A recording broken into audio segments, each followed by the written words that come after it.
What the heck just First they let Bortoleto go, now they've let Alex Dunne go. So you could say the McLaren done goof. Bortoleto leaving McLaren felt a little odd. No FP1s, but at least there was a plan with him and it came at season's end. Dunne bailing mid-F2 season though? In fact, when you actually look at McLaren's own statement on Alex Dunne leaving their own development program, it kind of reads like a bit of a temper tantrum hidden in legalese, essentially going, fine then Alex, go! You go wherever you want to go, and we're taking our papaya paint with us! So do forgive me, but I have no choice but to do. By the power of hot takes, I have opinion! So yes, yesterday, Alex Dunne was officially announced to have left the McLaren driver development program effective immediately. The rest was immaterial, because the comments from Firestorms within F1 circles told you all you needed to know. This was a really big bit of news amongst McLaren fans. Piastri or Norris were to leave, then Alex could slot right in. And in fact, people were actually considering him to be a potential replacement if Lando Norris were to leave the team, having been disillusioned one time too many. Maybe there might have been a little bit of a reason, but that's a spanner of speculation point.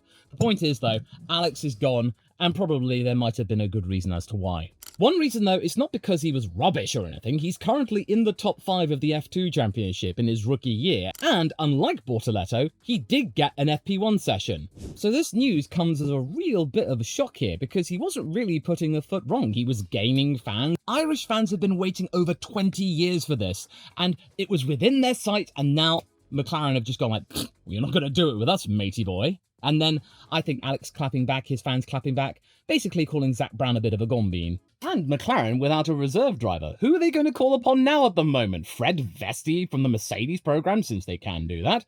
And whilst I'm pretty sure Fred would do a good job, I'm quite certain that Brown would ideally want one of their own. Who are they going to need in terms of a hard-working reserve driver who can drive F1's best car at the moment? Oh, Mick! And when you look at the race's own analysis, it seems that McLaren wanted Alex to stay, but on their term. But it seems like Dunne and his management team had other plans, and he pressed the eject button. That is the key difference, I think, from when Bortoleto diplomatically moved over to Sauber, because McLaren were really flexing their muscles with Bortoleto going over to Sauber. Drama-free, absolutely no questions, no strings attached, all for the sake of poking Red Bull in the eye. Well, I hate to burst your bubble, Zach, but it very much seems like this is going to be one of the paddock's worst-kept secrets, that Alex is off to the Red Bull fold, because this has happened before. This isn't just some kind of junior politics or anything like that. This, with Marco doing this, probably orchestrating this is borderline boardroom warfare between two teams. But yeah, I can understand why some of you might not really care about this news, because Alex isn't in Formula 1 yet. The biggest frame of reference amongst casual motorsporting fans, single-seater fans, is the viral clip of Alex Dunne causing that crash around the Monaco Grand Prix weekend. Yeah, that is one symptom of the online circus, is that it's only the biggest moments, and usually the more, controversial moments that get attention. Not the fact that Alex was, for a long time, a title contender within Formula 2. And it's the same kind of thing that Arvid Lindblad experienced during the Italian Grand Prix, during the feature race. Ironically, Dunne was involved in that as well, but that time he was the victim. And going back to that race piece, it seemed that McLaren were really lining him up to be their workhorse for 2026. Him also having done some work with the Formula E project before that got mothballed, and all of that resource going into the World Endurance project, which I surely would have reckoned that Alex would have been involved in the development of that particular wheelhouse as well. I mean, it wouldn't have been the worst idea, since World Endurance is really on an uptick at the moment, continuously so. And he probably would have done many more FP1 sessions, including this year, so it wasn't exactly a full-on dead-end avenue. He would have had a lot to do. But maybe that might have been it. There was no real prospect of getting a seat anytime soon, because you've got to remember, Alex is 19 years old. Oscar and Lando have contracts which end in 3 years or so. He'd be 23, Alex, by the time a seat may become available, and there's no guarantee that McLaren will be continuing to dominate the sport by that season. Just ask what George Russell had to do when he was waiting over at Williams. He got to Mercedes, he finally got that ticket, and that's when Mercedes fell off. The result, McLaren have a really big hole in the driver development program that they have to wait to fill, depending on how Stenshorn does in Formula 2 next year, and how Ugochukwu does with Campos in Formula 3 next year, which, to be fair, I think is a good bet, because Campos have really nailed the new F3 car. So who knows, maybe Ugo might be a ticket for McLaren after all. Especially helps since Zak Brown picked him up when he was a wee lad, and he's American. So that American connection to Zak, yeah, I'm pretty sure that would be very appealing. And Ugo is also really super talented. But the sting in the tail here is that there is a bit of a disconnect between the two statements that were provided from the driver and the team. That's not really being shared enough, unlike McLaren's, because they have the broader reach. So here they are. From today, I've mutually decided to part ways with the McLaren driver development program. I'd like to thank every individual at McLaren that has helped me develop and improve as a driver. To have my first opportunity to drive an F1 car, followed by 2 FP1 sessions, is something I'll always hold very close to my heart. I wish them all the best for the future. Thank you, Papaya family. Still 2 important rounds left to focus on this year. Very excited for what's to come. Now, okay, on the surface, that might seem like your typical cookie-cutter, nice, twee statement that, oh, he's being really courteous, very nice toward McLaren, very grateful for the opportunities, and that he's definitely not in a position where his career is about to fall off a cliff. The whole very excited about what's to come thing, oh, what is to come? Well, clearly, something better than McLaren. And indeed, it was probably wise for him to say this, because he will be bumping into familiar faces around the Qatari and Abu Dhabi paddock, so him saying all of this was rather sensible. McLaren's statement was equally diplomatic, although it is interesting to note that whilst Alex mentioned that the matter was mutual, McLaren's piece does not mention that, merely that they themselves ended it. Clearly, one party was happier about this than the other, and I don't think it was McLaren. That the fact they couldn't come to some sort of arrangement, or just kicking the can down the road into 2026, that things were ended right now, they are just giving up on a driver right before they were about to cash in on him after having nabbed him around this time last year. And the work they've done on him has been absolutely remarkable. You look at Dunne's F3 campaign and, it was middling. He was around 14th in the championship. 1 year with McLaren, he was fighting for the title. He's in the top 5 in F2. Clearly, what McLaren were doing in the background worked wonders. And now, based on the paddock gossip, Red Bull are going to reap the rewards. Which, ironically, is what McLaren did to Alpine when they took Oscar Piastri from their ranks. So this is McLaren getting a taste of their own medicine. And it will be especially galling if Alex turns out to be fast in a Racing Bulls car, just as quick as he was when he was in the 39. And it makes me think that behind the scenes, McLaren are throwing their toys out of the pram, that they didn't get what they wanted, that the driver had all of the cards, and Dr. Marco is saying, ah, yes, good, Alex, now come over to us, and hey, it means that probably we will be getting a Red Bull driver named Alex after all. Because yes, I have heard the ruminations of Alex Albon being asked to come back to Red Bull Racing himself. The noise is very real, but there isn't really much to go on, unlike the whole Dunne thing. And I still can't get over the fact that this is being done right now instead of at the end of the season when things are done and dusted. That the driver and the team, they know where each other stands, that they've done everything they needed to do, and yes, I know there is a 2-month wait between Baku and Losail. It's an interminable one, and they really need to maybe, I don't know, slot in an F2 round around Mexico. That would have been quite cool, but, we got to deal with what we got to deal with.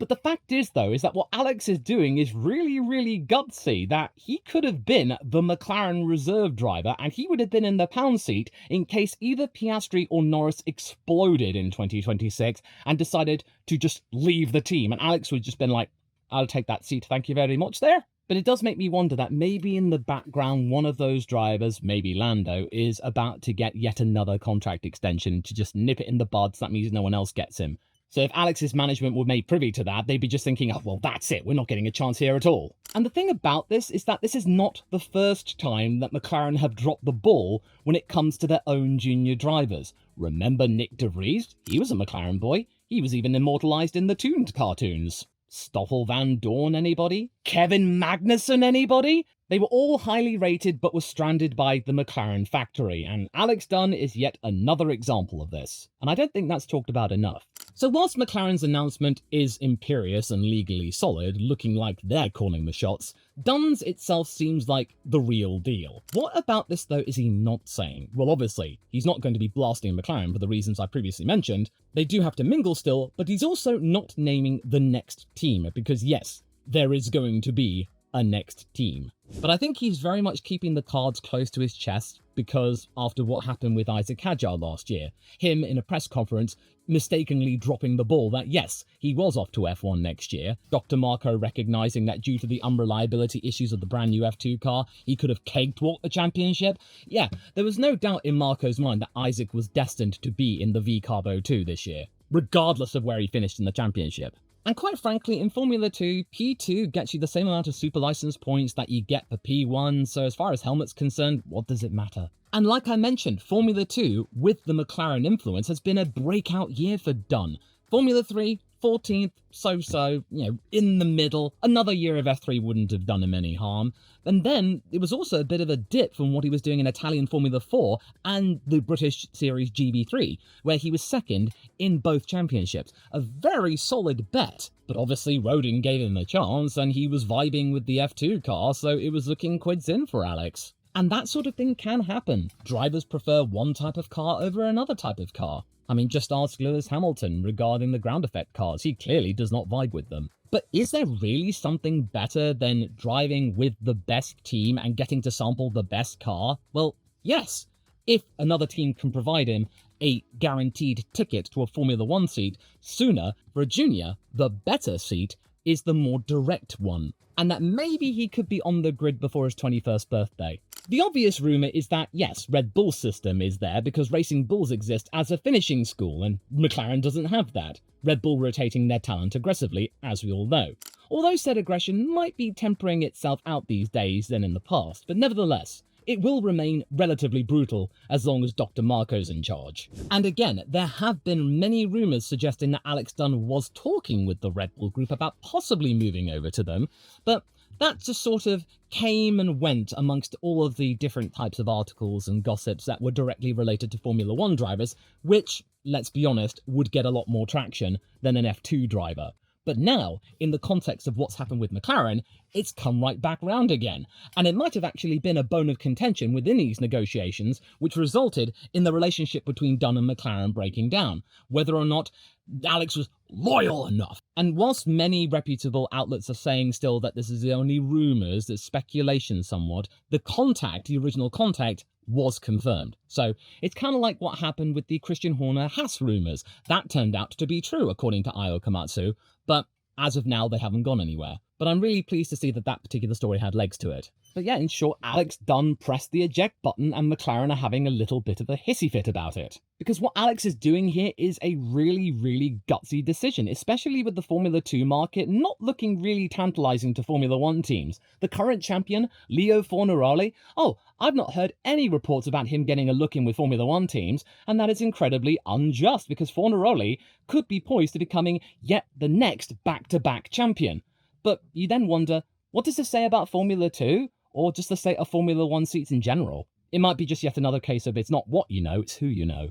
And what really helps Alex right now is that at the moment, with 2 rounds to go, he is ahead in the championship of every other Red Bull junior driver. That's going to carry a lot of weight in the eyes of the Austrian doctor, including Arvid Lindblad. And Dunne's tone from his statement suggests that he is choosing a real opportunity. And I suspect we will see an announcement being made in time for the Qatari Grand Prix weekend about him joining the Red Bull program, and him being bedecked in Red Bull racing colours, more likely than him being in the bog-standard Rodin outfit and colours. And that could be motivation in of itself for him to give it a go, and maybe go for the top 3, and therefore guarantee him a super license. And even if it doesn't, if he misses out by a few bits, who's to say that Marko won't just put him in an Oceania Formula Regional operation just to get those few more to get him across the line? As well as maybe doing some FP1 sessions, because those can give you a couple of super license points as well. And if it does turn out to be true that there is an announcement and Alex does join the Red Bull Junior program,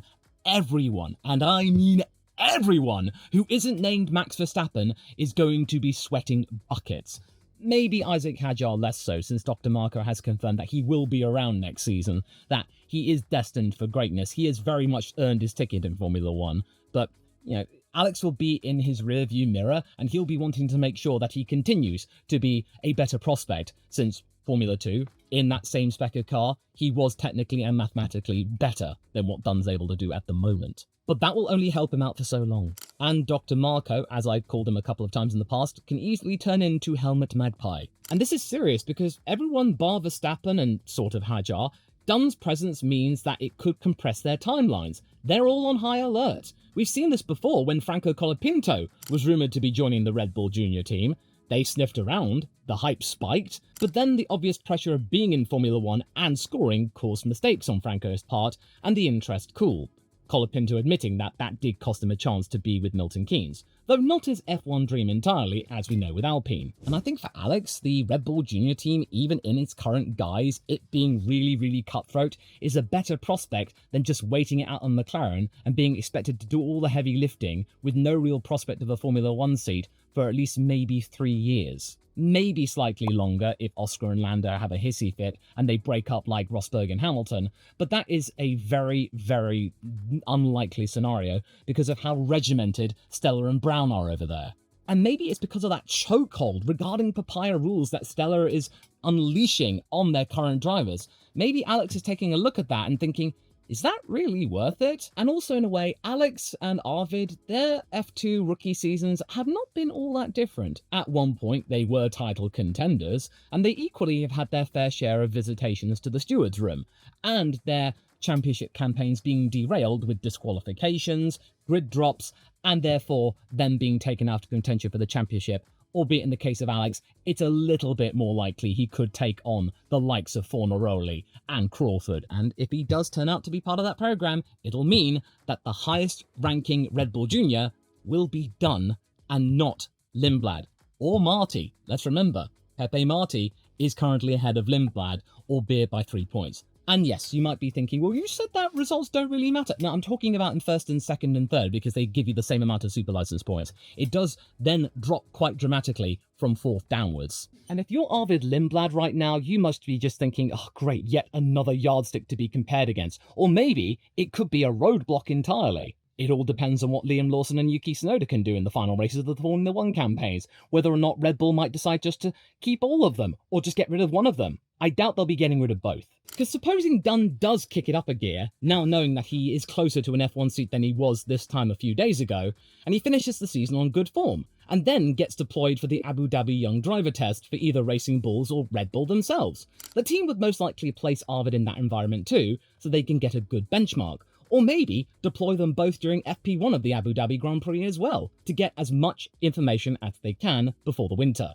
And even though there have been reports that Red Bull will be making some sort of a decision come the Mexican Grand Prix, I think it might be in relation, if this turns out to be accurate, as to who will be remaining within Formula 1. It'll most likely be an announcement about saying if someone is about to leave. And also, okay, I'll get the foam of doubt out for this one because this might be a little bit cynical. Not enough of the cinnamon as cynicism, but it's still something I should mention. This could easily be a political move, and Dr. Marco just demonstrating that he holds the power now that Christian Horner is gone. You gotta remember, Arvid Lindblad was Christian Horner's ticket to winning British fans back to the Red Bull cause again, and also his own version of Kimi Antonelli. But as we've seen with Toto and Kimi, rushing him in immediately and not giving him the proper due care and attention in TLC, that can easily lead to a rocky phase, as Kimi's demonstrated throughout the entire European leg this year.